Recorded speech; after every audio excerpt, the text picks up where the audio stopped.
देखिए, आज के टाइम पे वेस्ट बंगाल का जो कैपिटल है मतलब कोलकाता, जो 1911 के टाइम पे भी ब्रिटिश इंडिया की राजधानी हुआ करती थी और साथ में लंदन के बाद पूरी ब्रिटिश एम्पायर की दूसरा सबसे इम्पोर्टेंट शहर माना जाता था।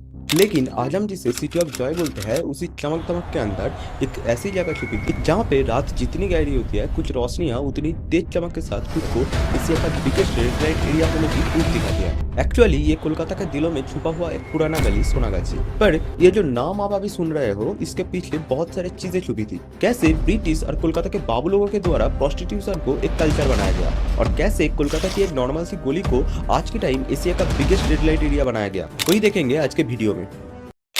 देखिए, वेश्यावृत्ति यानी कि प्रोस्टिट्यूशन दुनिया का सबसे पुराना पेशा में से एक है। 24वीं सदी की सुमेरियन में भी इसका लिखित जिक्र मिलता है। आप अगर देखेंगे तो प्राचीन भारत में भी गणिका या राजनर्तकी के रूप में इन्हें उल्लेख किया गया है। मौर्य साम्राज्य के टाइम में तो कुछ इतना तक कहा गया कि राजा की सभ्यता और समृद्धि में गणिताओं का ही योगदान होता है। कामासूत्र, चाणक्य नीति, नाट्यशास्त्र जैसे ग्रंथों में भी इसके बारे में लिखा गया था। तो ये प्रोस्टिट्यूशन इंसानी सभ्यता के साथ ही साथ चले आ रहा है। अब सुन के हैरान होंगे, पलासी युद्ध के विलेन मिर्जाफर ने दो बाईजी से शादी की थी। उनकी सेकेंड वाइफ थी मुन्नी बेगम और चौथी वाइफ थी बाबूबाई जी। लेकिन कोलकाता का जो कहानी है ये कुछ और है। प्रोस्टिट्यूशन तो यहाँ ब्रिटिश आने से भी पहले से थी और आप अगर देखेंगे तो 18वीं शताब्दी के आसपास बंगाल में भी इसका प्रचार था। लेकिन ब्रिटिश राज के बाद इसने एक कमर्शियल फेस ले लिया और आज की जो कोलकाता है उसकी इतिहास लिखना ही चालू हुआ था 1690 के आसपास, जब ईस्ट इंडिया कंपनी हुगली नदी के किनारे कदम रखे। लेकिन ये ब्रिटिश लोग आए तो थे सिर्फ अपनी वाणिज्य के विकास के लिए, स्पाइसेस, सिल्क, मसाला जैसी चीजों के साथ लेन देन करने। लेकिन 1698 आते आते कंपनी ने अपना नया सा रूप दिखाना शुरू किया। उस समय बंगाल के जो जमींदार थे सुवर्ण राय चौधरी, कंपनी ने उससे एक फॉर्मल ले लिया, कालीघाट, गोविंदपुर और सातुनुटी इन्हें खरीदने का और फोर्ट बसाने का। कंपनी ने ट्रेड पोस्ट कह के असल में गोदाम, फैक्ट्री, चौकी और एक मिनी फोर्ट बनाना शुरू किया। फोर्ट विलियम के निर्माण, British offices, warehouses, cotton press, barracks, ये सब एक एक करके खड़ी होने लगी। लेकिन इन निर्माण के पीछे जो हिंदू मुस्लिम मजदूर, कुली जैसे साधारण लोग थे, उनको उनके घर से उजाड़ कर दिया गया। पूरा इलाका जहां लोग पिछले कई पुरखों से बस रहे थे, उन्हीं जगह को साफ कर दिया गया। जो लोग पहले अपनी गांवों सामाजिक व्यवस्था के तहत जीते थे, वही अब नया कोलकाता में एक नया मार्केट का हिस्सा बन गया। लेकिन उस टाइम पे भी प्रोस्टिट्यूशन को एक बिजनेस की तरह माना जाता था और सेक्स वर्कर्स को टैक्स देना भी पड़ता था। 1752 के एक अनपब्लिक रिपोर्ट के मुताबिक कुछ सेक्स वर्कर्स की जमीन और संपत्ति को राज प्रॉपर्टी घोषित करके कब्जा कर लिया गया था। 1768 से लेकर 1771 के बीच ब्रिटिश नेवी के एडमिरल जॉन स्टेपल्टन ने कोलकाता के लिए एक चिट्ठी लिखी थी। Calcutta is a town where prostitution is not merely practised, it is registered, regulated and openly taxed. मतलब कोलकाता में जो प्रोस्टिट्यूशन था उसे रजिस्टर्ड बिजनेस का दर्जा दिया था। जो सेक्स वर्कर्स काम करती थी उन्हें पुलिस स्टेशन में रजिस्टर्ड होकर फीस देना पड़ता था। वही फीस सेफ्टी और पब्लिक ऑर्डर के नाम पे लिया जाता था।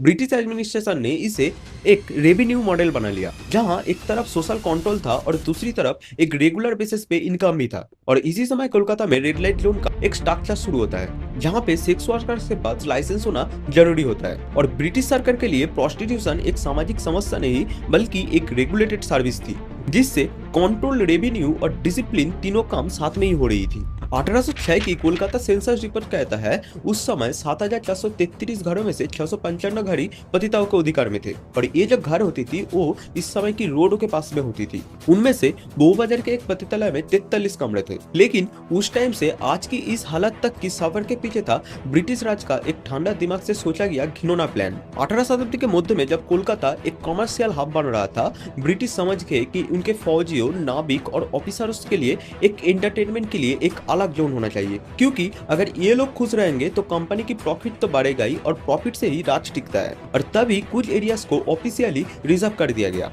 रेस्टोरेंट, दारू और शारीरिक सुख के लिए कुछ जगह को चुना गया और इसी में से एक जगह थी सोनागाछी। लेकिन सिर्फ ब्रिटिश प्लानिंग ही नहीं, इस कहानी का दूसरा साइड पे था बाबू कल्चर। वही लोग जो ब्रिटिश जमींदारों के साथ मिलकर नया नया पैसा बनाया और अचानक से हद से ज्यादा अमीर बन गया। तब के कोलकाता में जो बाबू थे वो पान चबाते हुए घोड़े पे सवार होते थे, अंग्रेजी परफ्यूम लगाते थे और खुद को अंग्रेजों का क्लोन समझते थे। लेकिन अंदर से वो थे एक नया अंग्रेजी सीखा हुआ गाँव का ही लड़का। उन्होंने अंग्रेजों जैसे रहने का तो सपना ले लिया, लेकिन उनका सबसे बड़ा मनोरंजन था ये पतितालय की घर ही, और इन्हीं बाबू लोगों ने प्रोस्टिट्यूशन को एक कल्चर बना दिया। गाना, नृत्य, कविता सब मिलके एक नतुन बाबू संस्कृति का जन्म हुआ। उनकी नजर में ये महिलाएं एक साथ भोग्य भी थी और पूज्य भी, और इसी डबल स्टैंडर्ड को और भी आगे ले गया रविंद्रनाथ ठाकुर के दादा द्वारकानाथ ठाकुर। वो एक तरफ तो मॉडर्न थिंकर थे, ब्रिटिश के बहुत क्लोज थे, और दूसरी तरफ बाबू कल्चर को रिप्रेजेंट कर रहे थे। कई रिपोर्ट्स के अनुसार कई बार उन्होंने ब्रिटिश ऑफिसर्स के साथ इस इलाका की नाइट लाइफ का आनंद लिया। 1853 के एक ब्रिटिश सर्वे के मुताबिक कोलकाता में 4,449 ब्रोथेल्स थे, और उनमें से सोनागाछी सबसे ऊपर था। 12,419 सेक्स वर्कर्स यहाँ रहती थी, और इतिहास कहती है द्वारकानाथ ठाकुर खुद 43 ब्रोथेल्स के मालिक थे, जिन्हें ब्रिटिश ऑफिसर्स और आमिर बाबू लोग एंटरटेनमेंट के लिए यूज करते थे। और टाइम के साथ साथ सोनागाछी बन गया सोनागाछी। एक्चुअली इस नाम के पीछे एक कहानियां है। सनाउल्लाह शाह चिश्ती नाम के एक व्यक्ति थे, जिसके मुताबिक वो एक संत थे या फिर एक दस्यु, लेकिन वहाँ के लोगों के मुताबिक उसकी मृत्यु के बाद उन्हें कुछ अलौकिक पावर मिल गया, और इसके लिए ही उसे गाजी घोषित कर दिया गया। और फिर उनकी माँ ने चितपुर में एक मस्जिद बनाया, सोनागाजी मस्जिद, और उस मस्जिद के चारों तरफ का ही इलाका को सोनागाजी कहते लगे, और समय के साथ साथ सोनागाजी बन गया सोनागाछी, एशिया का बिगेस्ट रेड लाइट एरिया।